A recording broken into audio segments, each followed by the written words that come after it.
is comfortable. So when we say body is comfortable, it's a matter of awareness. It has not to do with moving the body here and there, and no. The first time only you adjust and align the body, and then you see you are aware of the body. So when you are aware of the body, you feel. What do you feel? You may feel some sensation, comfort, and steadiness. So in that state of feeling, of sensation, of comfort and steadiness, understand, my friend, that prayer is nothing but recalling, remembering who we are. That is the understanding of the prayer. You need not to go to the religion to find out the specific prayer. You have been repeating it n number of times without any change, with due respect to all the religions. So what we are defining the prayer is just remembering who we are with reference to the world outside to get rid of the ignorance. So prayer is a celebration of life. Prayer is moving into the peace and happiness. So now see these mantras: Sarve Sham Swastir Bhavatu, Sarve Sham Swastir Bhavatu, Sarve Sham Swastir Bhavatu. You may say in your mind, or you may say simply the meaning. Where is the meaning? The let everyone be happy. So here we apply the intellect to explore, to find out why this mantra says let everyone be happy. So it's a process of contemplation and reflection, followed by a change in the feeling that you have to notice. So okay, let us explore let everyone be happy. How come? Am I blessing everyone to be happy? No. I am recognizing that happiness is the essential nature of every living species in the entire universe.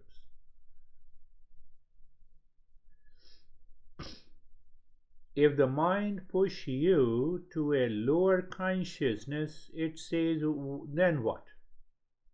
And if you live with the contemplation and reflection through the intellect, intellect says, wow, live all the living species. Look at the body of the mosquito, the elephant, and the tiger, and the virus, and the human being. Happiness is the essential nature of every living species. So that gives you a different feeling. That is why the mantra has to be remembered, repeated until the mind changes. Oh, how can we say every living species is searching for the peace and happiness? Everyone? Yes.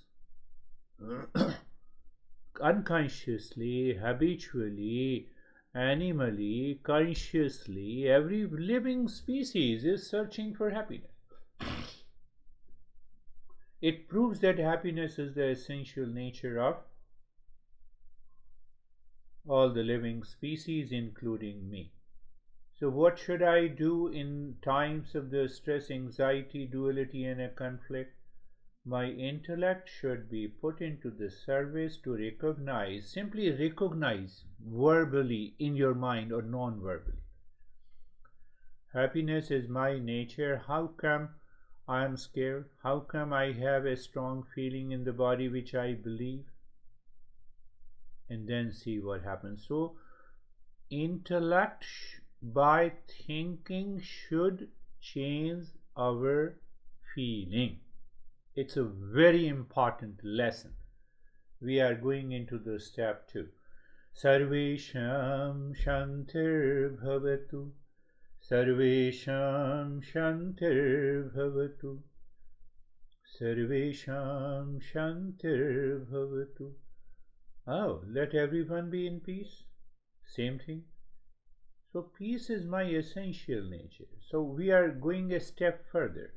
You Mind says first feeling, then thinking. Intellect says first thinking by getting the knowledge, and that knowledge will result into a feeling. We are not doing something extra. It's one of the most wonderful prayer. Also, the peace is my essential nature, and it is the nature of everyone. I identify myself with the body due to certain feeling. Then my mind unconsciously claims that I am the body, and that gives rise to the feeling, and I cannot get rid of it. It blocks. It creates a bondage. As a human being, we should move from the knowledge to feeling. Other living species move from the feeling to no thought. And that is why they keep on repeating the same thing.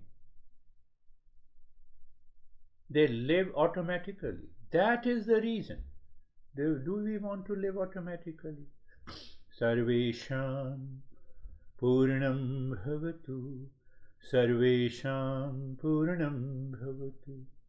Sarvesham Purnam Bhavatu.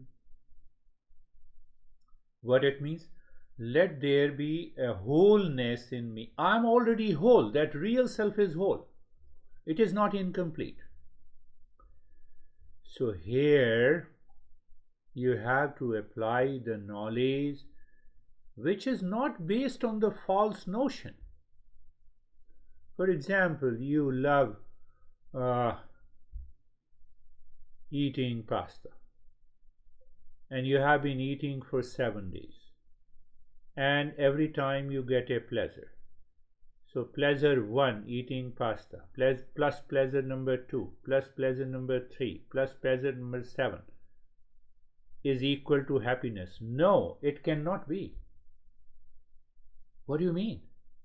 No, I made a whole. All the 7 days of pleasure, it does not convert into happiness. Why? You cannot create a whole by part.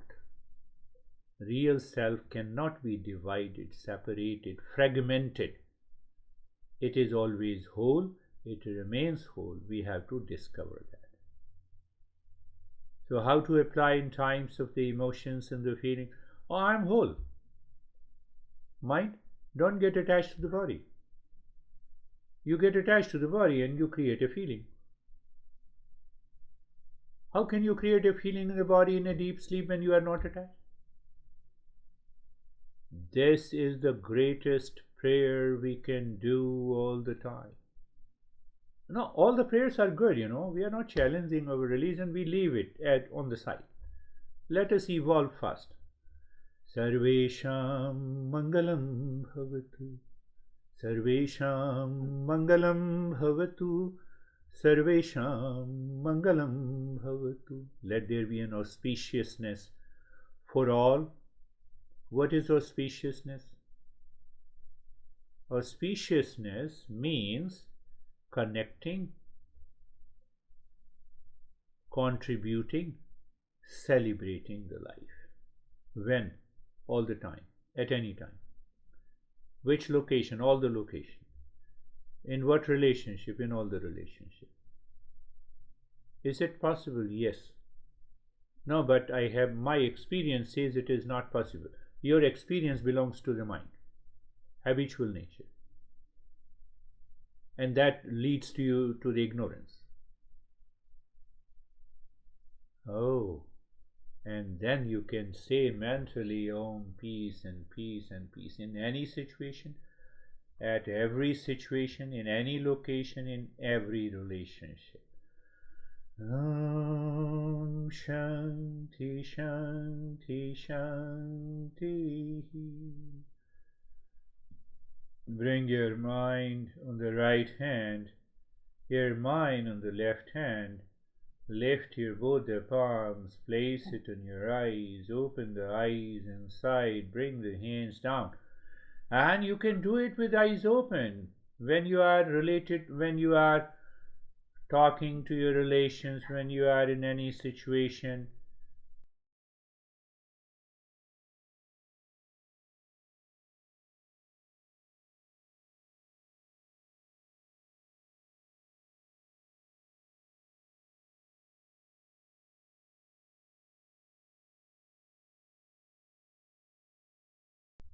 They explore each and every aspect of our life. Normally, we say that, oh, let us go to the religious place, talk to the priest, and the priest is already suffering from the stress, and then he takes your confession. It does not mean anything. So it gives a new meaning, new essence. What is prayer? Reminding the absolute knowledge in any form. One point that we need to understand. So many people say that I'm not religious, I'm a spiritual guy. You don't know what is being religious and what is being spiritual. How can you claim that? First, you understand what is being religious. Well, you see, now it's a talk of the town everywhere. No, I'm a spiritual being. Yeah. From where you look at the spiritual being, I don't see any change in you. By declaring that you are spiritual or you are religious or you are a non-religious. So here I want to add one more thing. There is a form and there is a spirit. What does it mean? The spirit is a mental state pointing to the reality, and the form is the outer manifestation. Outer manifestation has to do with the religion, and that form expresses in the mental state is the spirituality. No, I did not understand. Let me make amends. I say namaste, it is a form. But from where it has come? From the mental state of giving you a respect, declaring that we both are one. But that has to be understood in the mind. And the form is namaste. So if I don't have a mental state that God is all pervading, and then I say, our Father in heaven, holy be your name, it does not make any difference. You go on repeating millions of times. You don't change. Understand form and the spirit. So in every religion expresses the form outside. But what is lacking? They don't teach you the spirit behind that expression.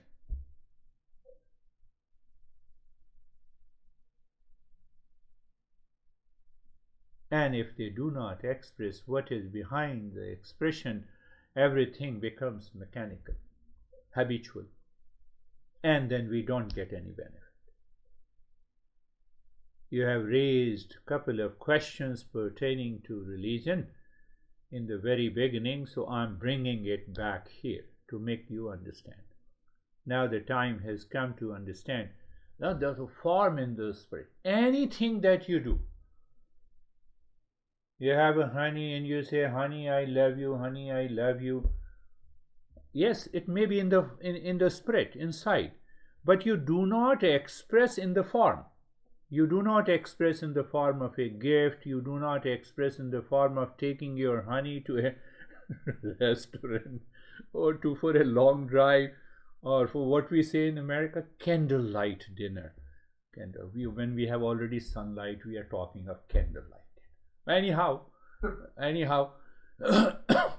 so both you're the form, the outer expression should match the inner mental state. I will answer why we are talking of this. This is the step number 2. So Now you see there is a big gap between the inner spirit and the outer form all the time. I love you. Am I aware of the spirit? No, I'm not aware. I just love you because I see you are attractive, your body is attractive, you are intelligent. So I focus on the outer attribute, and the mind inside is blank. It is still the same habitual, instinctive, and impulsive. So what will happen to the relationship? One day it will break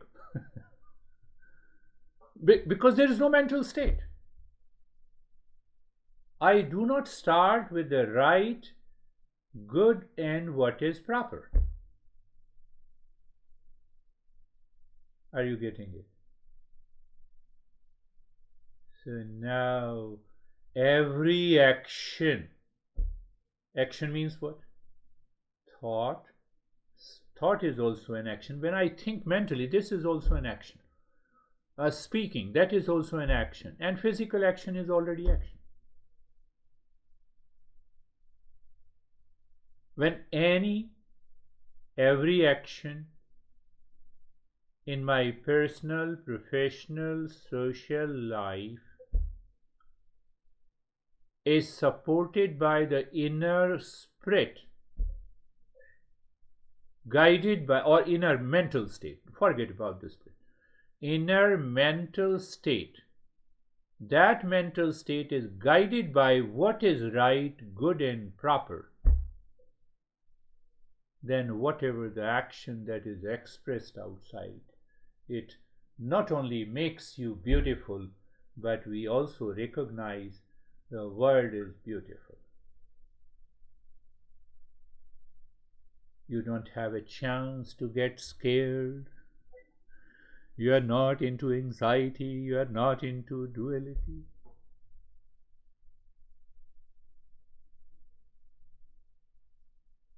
We know something about it, but we know it habitually. How come? Yeah. You love someone and you don't go to him or her. I love you. I know it, I have to say I love you. I have to say it with kindness. And that is the meaning. That is the.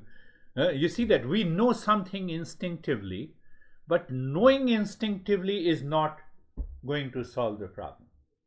I have to bring the intellect, I have to bring the knowledge that whatever the action that I am expressing, it must be supported by the inner state of the mind, guided by what is right, good, and proper. I'm summarizing the topic of the step 2 and then I will expand it. So when the inner mind, the inner state of the mind is guided by what is right, good, and proper, then the next question comes, what is right, good, and proper? What is right, good, and proper follows the universal laws. It is devoid of the sense, it is full of the virtues. There the religion comes. All the religions talks of the sense and the virtues. But now, because you are free with your mental state, guided by what is right, good, and proper, your intellect says, I am not focused on, I don't confine myself to a cult and a dogma and a religion. I only see what is right, good, and proper, that follows the universal laws, that is devoid of the sense I am follower of all the religions in spirit. In form, I go to the church, or I go to a temple, or I go to another synagogue, doesn't matter. Doesn't matter. So when it does not. Go ahead. Yeah, go ahead. You go ahead.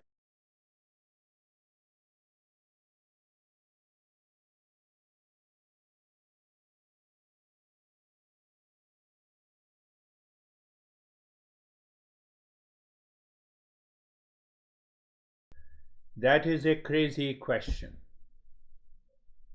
Simple answer. It does not matter whether you go to the church or a temple or any place.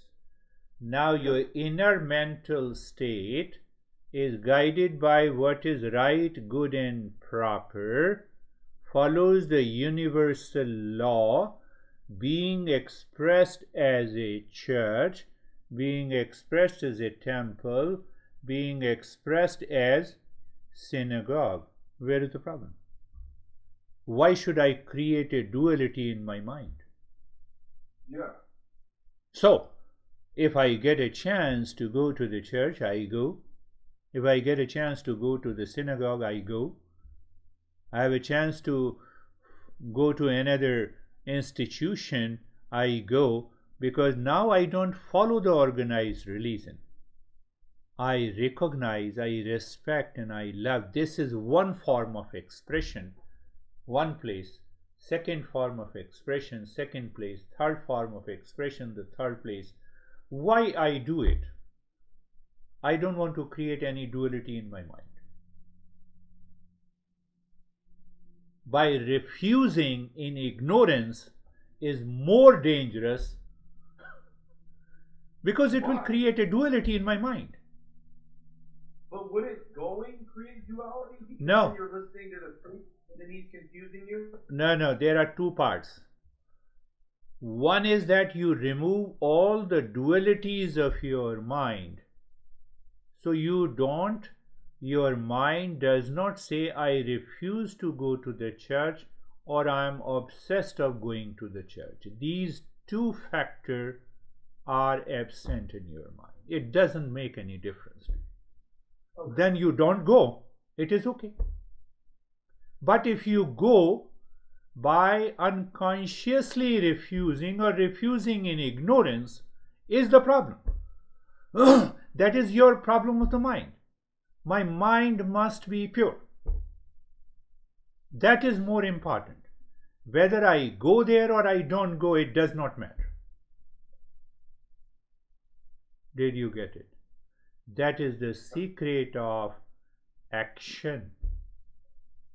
That is the step number 2. That is the secret of action in our daily life. If we think, speak and act, guided by, again I am repeating, guided by the inner mental state that lives with the universal laws of what is right, good and proper, expressed in thought, speech and action, you are doing a karma yoga in your personal, professional, social, family life.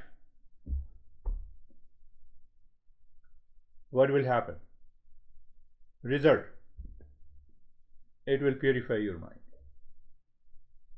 What do you mean by purification of the mind? Your mind will joke with you. I had never been into anxiety and a fear for the last 2 years. What happened to me? That is the result. You'll be surprised. When people do not understand, then there is a problem. That is the second number 2. Every day you wake up in the morning and after once that is applied in your life, in the form and the spread, you say, what happened? Last week the whole life was so smooth and calm.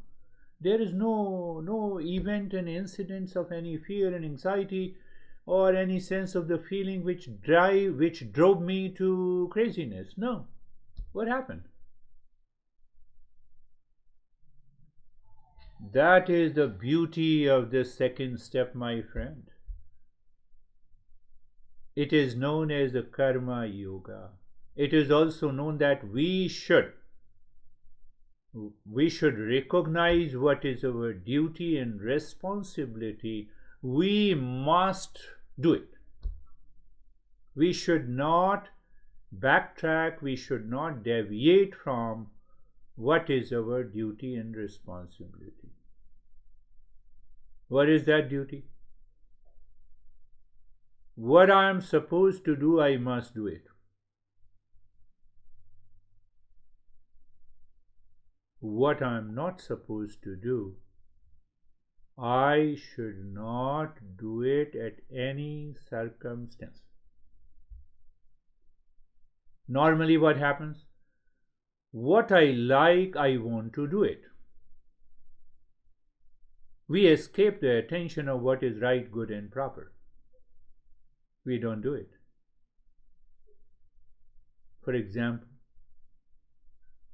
waking up every day in the morning and doing this kind of a prayer and doing one practice every day. I am supposed to do, but I don't like to do. That is the meaning of that I accumulate the sins, because what I don't like, I don't want to do. That may be right, good, and proper. Such a simple example. So you see that what is right, good, and proper? Let me give you a couple of examples. You are with your parents, you are with your dad, and dad is mad on you, but you maintain the calm. You come out with a calmness.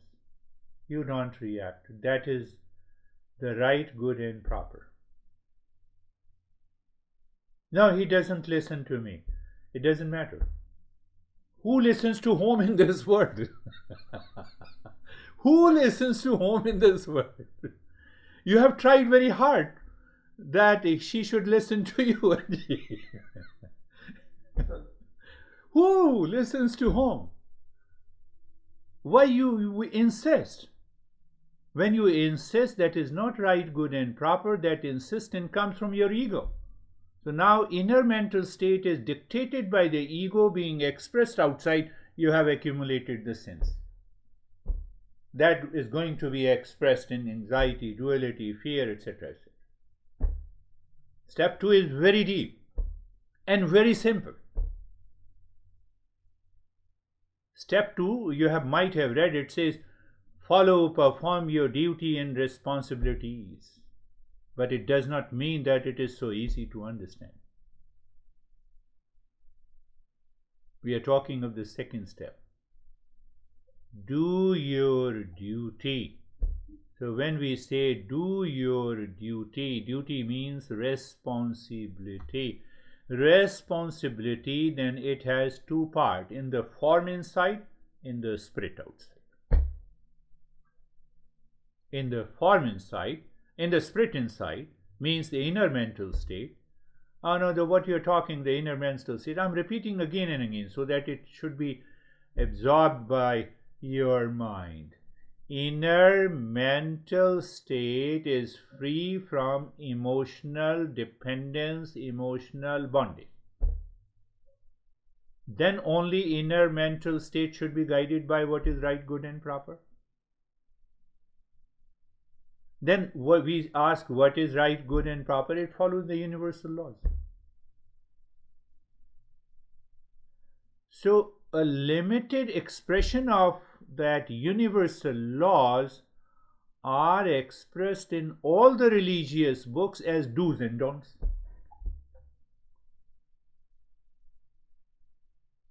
So I don't have any preference to any religion. What that means? Now I am a spiritual guy. Without any negativity against anyone, any religion, any cult, any dogma. Why? Because it will harm me. Oh, such a beautiful principle. And masters have explained it in such a simple language. Oh, so I have to take care of the inner mental state. Yes. With reference to what is right, good, and proper. Yes. What is right, good, and proper? It follows the universal laws. So now I'm not dictated by one sect, one dogma, one religion. Look at it. Oh, and now I am expressing my thought, speech, and action. But like, if I go to church with my parents, it feels like it's a waste of time. No. That is the beauty of the Eastern wisdom. You go there with your dad and the mom, and there you say, "Oh, Jesus, you are an expression outside of the inner mental state. What is right, good, and proper, that follows the universal laws. Hence, I love you." Why don't you think in this way when you are in the church? When you are opposing, you create a resistance. And that resistance in the form of reaction and anxiety are accumulated in your mind. They are known as the sins. Who the hell you are, if I'm challenging you, who the hell you are that it is to say that it is a waste of time? Okay, you're right. So it will bring a tremendous change. It will bring about a change in your mental state. Okay. I told you a couple of times I went to Methodist Church in New Jersey, and then I started looking at the Jesus, and she said, "You love Jesus?" I said, "Yes." "How come? You are not a Christian." I said, "I see my guru in the form of a Jesus."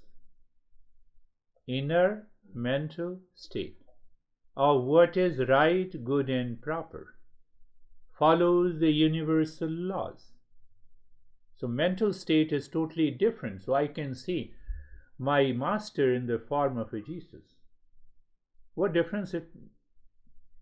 So I earn virtues, I earn merits. And she said, "You see your master?" So she has a wrong interpretation. She said, "Jesus is great." You keep on thinking what you think. That's your problem. That's your problem. But I am praying to one pure, supreme consciousness in different form. Okay. So when you say it is a waste of time, then it means that you love mom and you hate dad. Both mom and dad are the two different expressions of the same consciousness. How dare you hate? How dare you say that it is a waste of time? Am I making you religious? No. Am I making you spiritual? Yes. Do I want you to transcend, your mind transcends all the barriers and limitations of religion? Yes. How? By changing my mind. Inner mental state, guided by what is right, good. You do namaste to such a crazy guy, and you say that you are wasting your time going to the church? Come on. I can give hundreds of arguments. No, you're right. So, why I am doing, you have to understand it clearly. I am purifying my mind. I get one more opportunity today to go there, to purify my mind. And what you do? You return back with more impurities in the mind, with more resistance in the mind.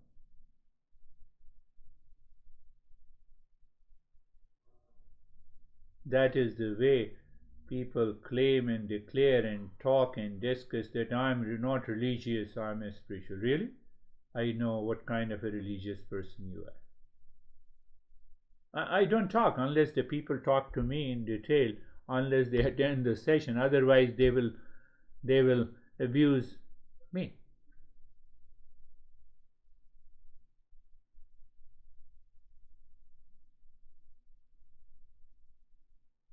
Understand it clearly.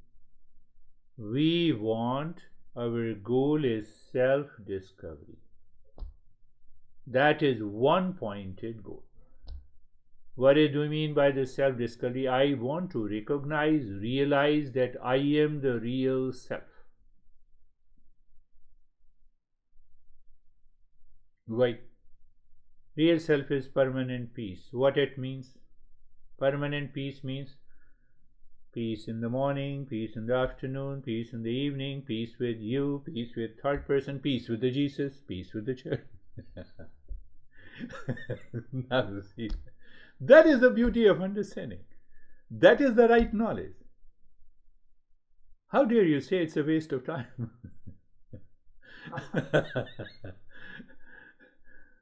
Am I preaching Christianity? No, not at all. I have to do nothing with it, and I have to do everything with it. That is the meaning of being spiritual. That is the meaning of being spiritual. I'm not attached, but I'm aware that that is one form, one expression by their existence, a human personification. Where is the problem?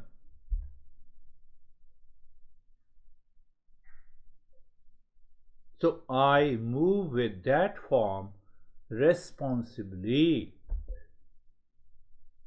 The way I move with a person who is known as my dad responsibly. That is all. What happens? My mind is clear. My mind is enjoying. My mind is enjoying the presence. People are saying, "Om, our Father in heaven." I am saying this. That makes a tremendous difference. So you alone are a spiritual guy. That is the beauty of understanding the second step. I'm laying a foundation, and gradually we will see what we need to do during the day.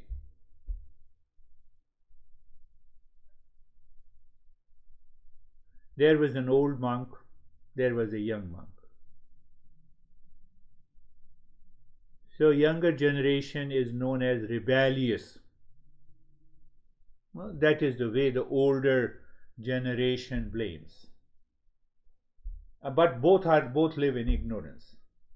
By chance, the young monk was very wise. He used to contemplate, and he used to apply those principles, and he lives at a higher awareness than the older monk. So in India, there is a tradition of a monk. You live in a monastery, and there the teacher is teaching, and in order to maintain that monastery, the monks, those who are seekers, they go to the village and ask for some possess some objects to maintain that monastery, or sometimes the food also. So in India, it is a response. We are taught culturally that it is a job, it is a responsibility of a family person, of a businessman who has a job, who has a career, who has a business, to contribute to that monastery. Why? Because they have left, they don't do any profession in the job. That was the tradition, and in somewhere, in many monasteries, that tradition is still prevalent. But those are left very rare monasteries. But anyhow, leave that. So the master said to these two monks that go seekers, go to that village, beg the food, return here, so that we can share the food together.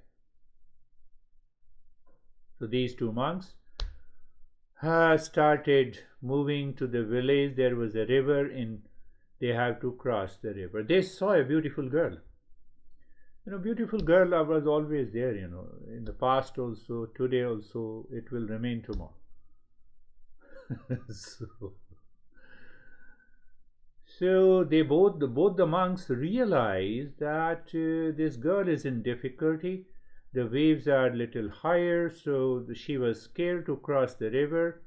They can make out, they can realize that she also wanted to cross the river. The old monk started shivering with an idea that if I can help her cross the river, I will touch her. Master taught me that you don't touch, because it will create a sensuality, it will create a dependence, it will create an attachment. And you see the inner mental state. This is what happens in our life all the time. Young monk look at it and says, "Oh, no, she is a problem. Whether it is she or he doesn't make any difference."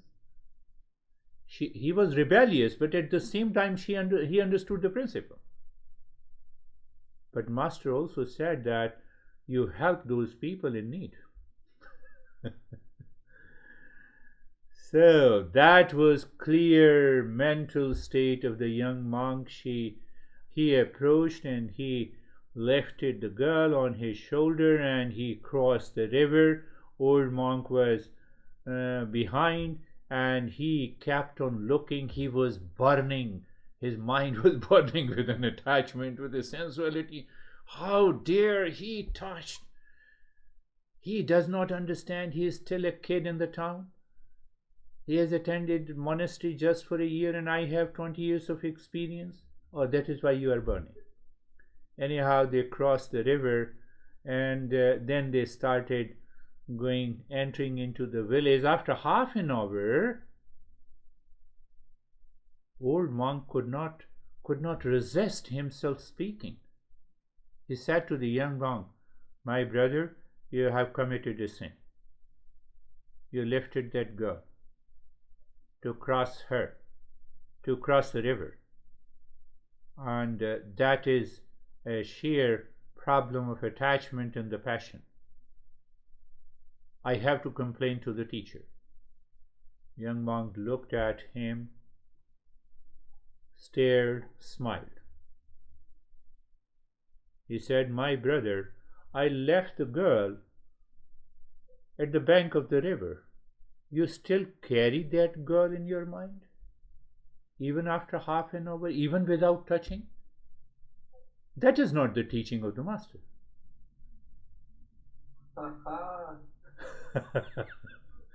Awesome. That is the teaching of the Eastern wisdom. So if we keep our inner mental state guided by what is right, good, proper, that follows the universal law, will not accumulate the sins. This is what I am saying.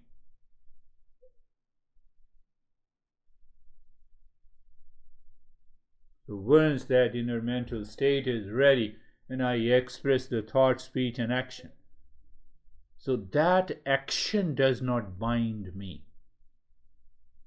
And when the action does not bind me, I experience a sense of freedom.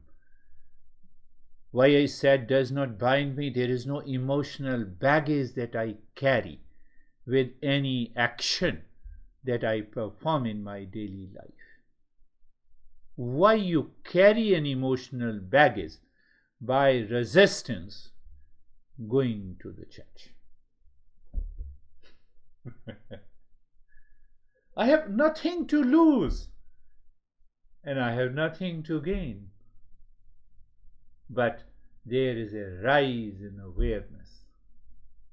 That rise in awareness is the purification of the mind. And as we use my thought, speech, and action in my daily life, in this way, it is a great purifier. So what is the secret of the step 2?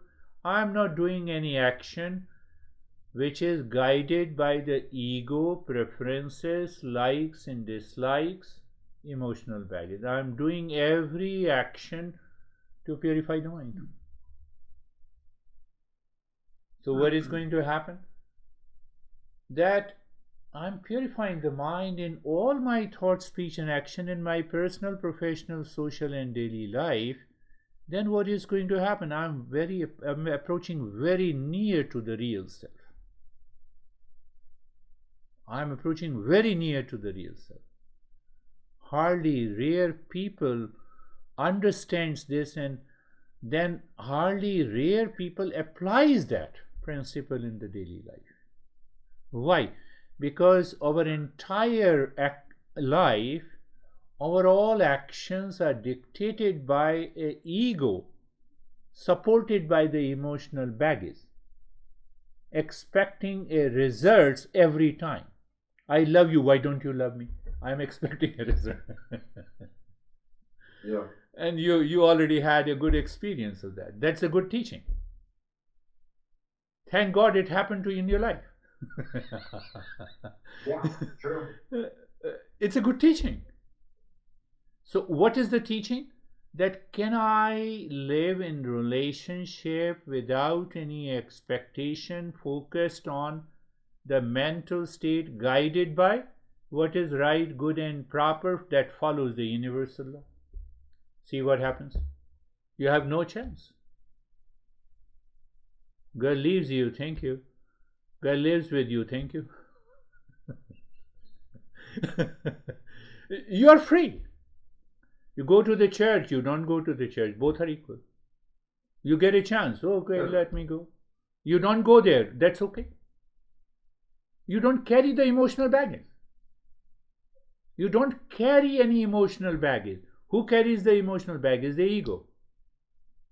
Ego that is always supported by the emotional baggage of attachment and detachment, pain and the pleasure, joy and the sorrow, fear and the fearlessness.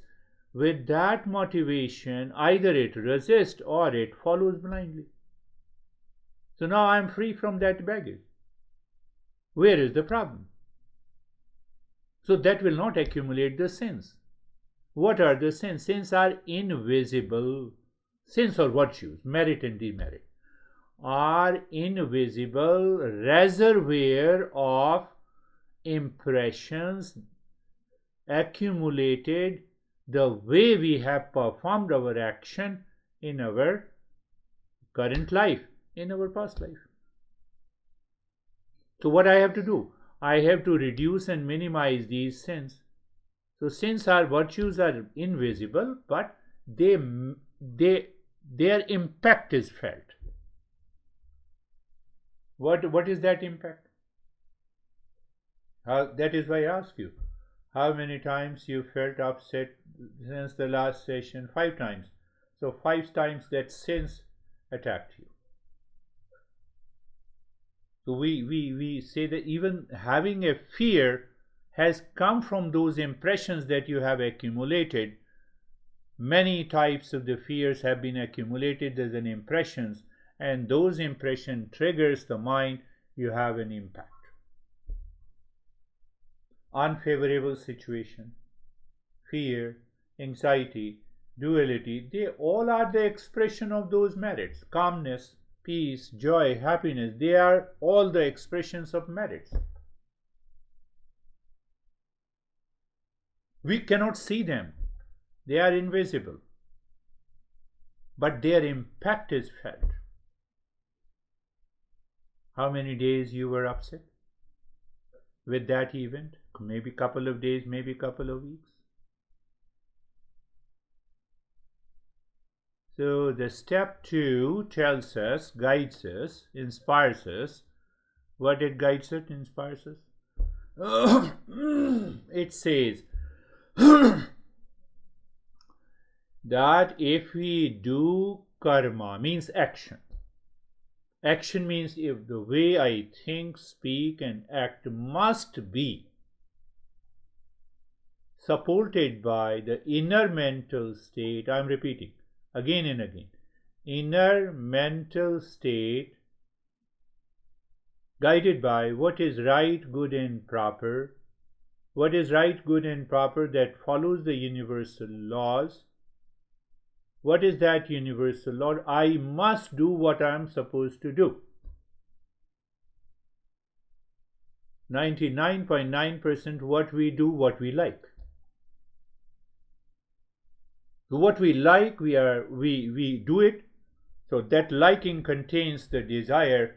Desire contains the motivation. Motivation comes from the ego, and the ego destroys me. That is why you told me. After I gave her 200%. Who told you? Who told you to give 200%? I'm hammering your mind to change your mindset. Who told you to give 200%? Did God whispered in your mind? No one. So I gave that 200%.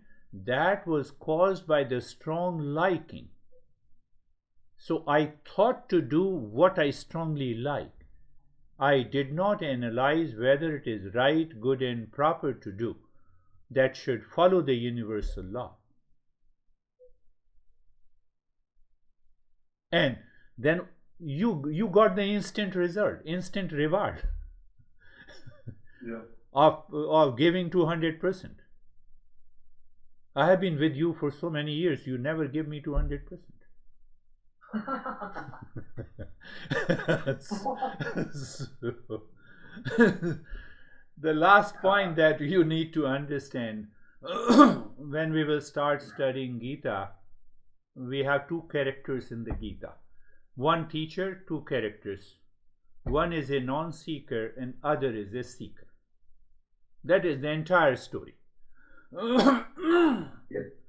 Non-seeker and the seeker both knows intellectually what is right and good and proper. The non-seeker says, what the non-seeker says to the teacher, Krishna, I know what is right, but I am not able to practice it. I don't want to follow. I know what is right.